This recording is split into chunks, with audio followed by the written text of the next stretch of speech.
এখন আওয়ামী লীগ যদি পুনর্গঠিত হয় এবং একটা দাবি তো আছে আওয়ামী লীগকে বিলুপ্ত করা, আওয়ামী লীগকে বিচারের আওতায় আনা মানবতাবিরোধী অপরাধের জন্য। কিন্তু আমাদের উপদেষ্টারা কেউ কেউ বলেছেন যে আওয়ামী লীগকে বিলুপ্ত করার তার পক্ষে নন, এবং আমাদের আদালতও সেই যে রিটটা হয়েছে সেটা খারিজ করে দিয়েছে। এবং পরবর্তী উপদেষ্টা পরিষদ আমার যতটুকু মনে পড়ে তারা বলেছে যে আওয়ামী লীগ যারা এই অপরাধ করেছে তাদের বিচারের পর তাদেরকে ওই যে পুনর্গঠন করার সুযোগ দেওয়া। তো এখন আমরা একটা বিশেষ পরিস্থিতি, আমরা যদি ওই যে আমরা যদি স্বাভাবিক পরিস্থিতি হইতো তাহলে সব দলের অংশগ্রহণ করা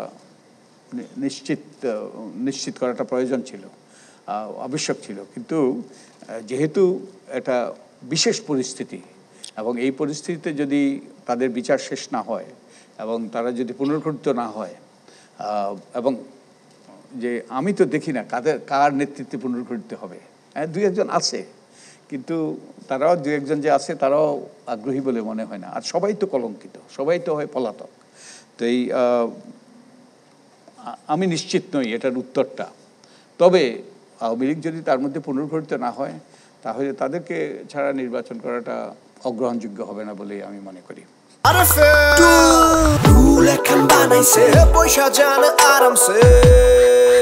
যে অন্তর্বর্তীকালীন সরকার অথবা তত্ত্বাবধায়ক সরকার ছাড়া নিরপেক্ষ নির্বাচন সম্ভব কিনা, তো এটা তো বলার অপেক্ষা রাখে না। যে পঞ্চদশ সংসদ নিয়ে পাশ করা হইলে কোনো ক্ষমতাকে চিরস্থায়ী করার জন্য। এবং ওই আপনারা যদি না দেখে থাকেন, আমি একটা ছোট্ট বই লিখেছিলাম, ওই যে সাহসিকতার সাথে একটা ছোট্ট বই লিখেছিলাম, তত্ত্বাবধায়ক সরকার বিলুপ্তির রাজনীতি, এবং টাইটেলটা ছিল অপরাজনীতি।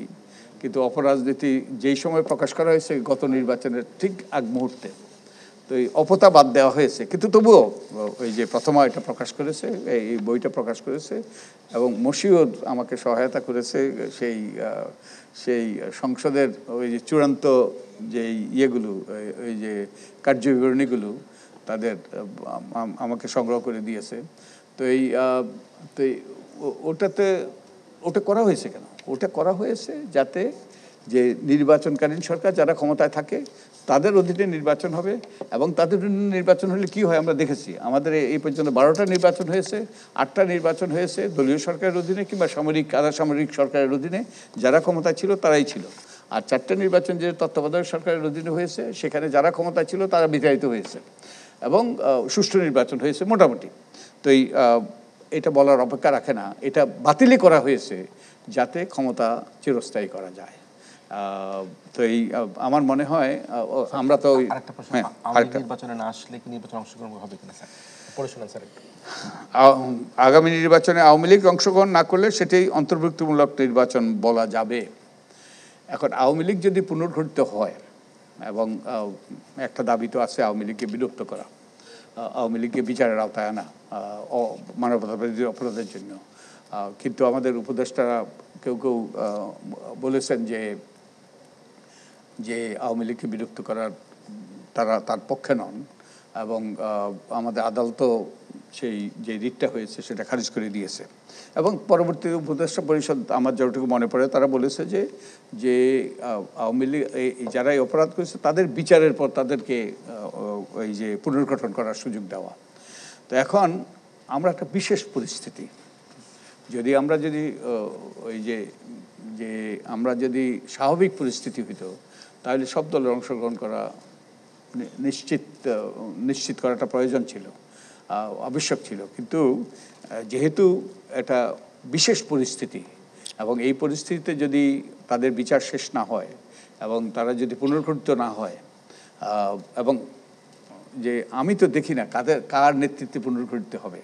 দুই একজন আছে, কিন্তু তারাও দু একজন যে আছে তারাও আগ্রহী বলে মনে হয় না। আর সবাই তো কলঙ্কিত, সবাই তো হয় পলাতক। তো